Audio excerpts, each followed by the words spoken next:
Je m'appelle Maga Mounaev, je suis le head coach de la cage coaching. Je m'occupe principalement de tout ce qui est striking à la cage. Il y a 3 gérants à la cage, il y a moi, Islam, qui est le coach de grappling, puis il y a Thibaut, le manager.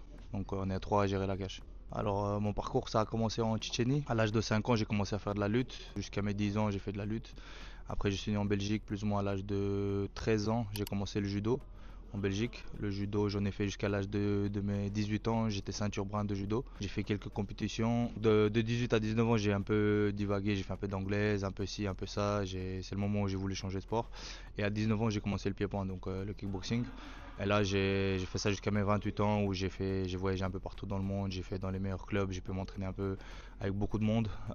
J'ai pu faire champion d'Europe, champion intercontinental. J'ai fait une dizaine de combats pro et en 2018, passé coach. Suite à quelques circonstances de la vie qui font que j'ai pas pu continuer. Et du coup, j'ai commencé à coacher un petit peu par hasard et après ça m'a plu. J'ai rencontré des jeunes qui me plaisaient beaucoup et du coup je suis resté dans le coaching. Alors l'avenir de la cage coaching, actuellement on a grandi l'image de la cage. Je pense qu'on a vraiment développé une marque et tout le monde nous connaît maintenant. Le but c'était d'avoir un maximum d'amateurs et monter nos amateurs. Nos amateurs ils ont performé, on a vraiment changé le niveau de la Belgique en général. On a imposé vraiment un gros niveau chez les amateurs. Maintenant on vient de passer pro et le but c'est vraiment faire une équipe professionnelle et qu'à la cage on ait une grosse équipe professionnelle qui ramène du résultat dans le monde entier, dans les plus grosses ligues. Ça c'est l'objectif.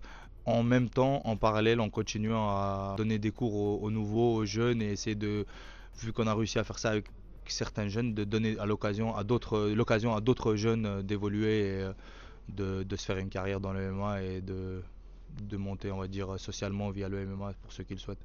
Premier, je pense, qui m'a inspiré, c'est mon premier coach, Nikolai Kovalevich.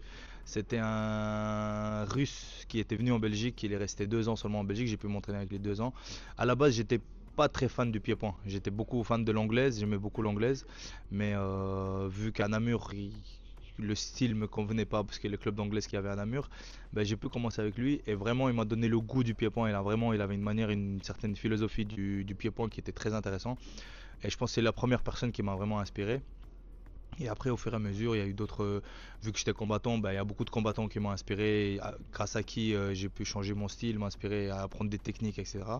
En évoluant, il y a eu beaucoup de combattants en pied-point au début, donc tout ce qui est.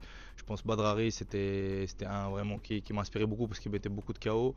Après, j'ai beaucoup inspiré de Mike Zombidis, il y avait beaucoup de monde, je pense, je pourrais pas tous les citer. Et après, une fois que je suis passé coach, il y a beaucoup de coachs qui m'inspirent. Un des coachs qui m'inspire beaucoup niveau technique, c'est Trevor Whitman. J'aime beaucoup sa manière d'être précis dans ce qu'il fait.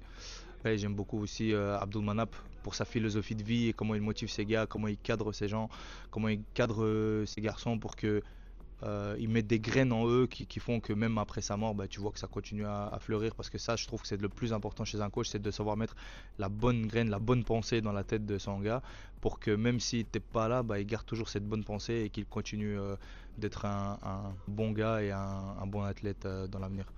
Donc je citerai en MMA ces deux-là comme inspiration pour moi. Mais en dehors de ça, il y en a pas mal d'autres sur d'autres aspects qui m'ont inspiré aussi. Ouais. Il n'y a pas vraiment de méthode, ça dépend c'est du cas par cas, ça dépend le gars. Il y en a certains ils sont stressés, il y en a certains ils ont peur. Ça dépend. Je pense que le plus important c'est de montrer que tu as confiance en eux.